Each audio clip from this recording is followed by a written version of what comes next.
Bonjour tout le monde，我係 Elaine，咁嚟到 Part 3，咁要講下咧喺申請國籍嘅時候咧，嗰個面試咧主要有兩個，第一個咧係呢個警察嘅面試，就係查家宅啊、背景啊 etc， 佢可以家訪嘅，咁呢個咧就唔一定個個人都有啊，但係我就有試過嘅。第二個面試就係 Préfecture 呢個警察局嘅面試，咁佢就會問一啲時事文化歷史嘅問題，呢一方面就需要去溫習咗先嘅。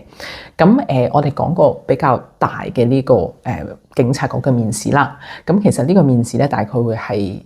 20分鐘至50分鐘左右。咁我嘅就係40分鐘。然後佢可以喺面試前再叫你帶一啲 update 咗嘅文件，可能係你新嘅稅單，可能係你一啲特別嘅文件。咁佢需要咧，佢都會要你攞去嘅。咁佢主要嘅問題有啲乜嘢咧？其實咧，佢問嘅問題大概有10幾20條啦。咁有啲面試官會問得比較仔細啲嘅，但係喺我經驗嚟講咧，佢問嘅問題都好大路，因為咧本身你係會有個 livret de citoyen 咧去溫習嘅。咁除咗嗰個要溫習之外咧，好建議大家咧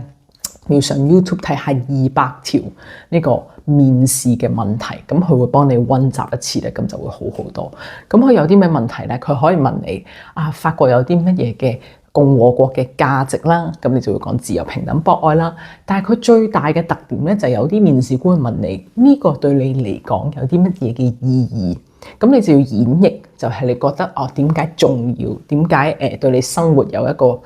好大嘅影響。除咗呢個之外，佢可以問你而家嘅總統係邊個啦，問你關於歐盟啦嘅成員國啦，歐盟對你嘅意義係乜嘢啦，仲有好多其他好細緻嘅問題可以問到你一個行政機關佢哋嘅嗰啲每個權力嘅代表啲乜嘢，亦都可以問你地方政府呢個區政府嗰啲嘢嘅。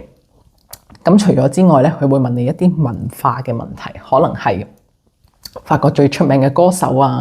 法國文化嘅細節或者法國大革命咁有啲歷史嘅事件咧，必須要記得好清楚嘅。咁呢啲問題咧，其實可以話咧，有啲法國人都唔識答嘅。但係當你喺面試嘅時候，你必須要展示出你係認識呢個國家，你係同意佢嘅價值同埋咧你就算答錯一兩題都唔係一個好大嘅問題，只要你解釋到就得啦。咁但係面試期間咧呢個面試官係會將你所有嘅答案都會打入電腦嘅，咁所以可能咧你答嘅時候唔需要太緊張，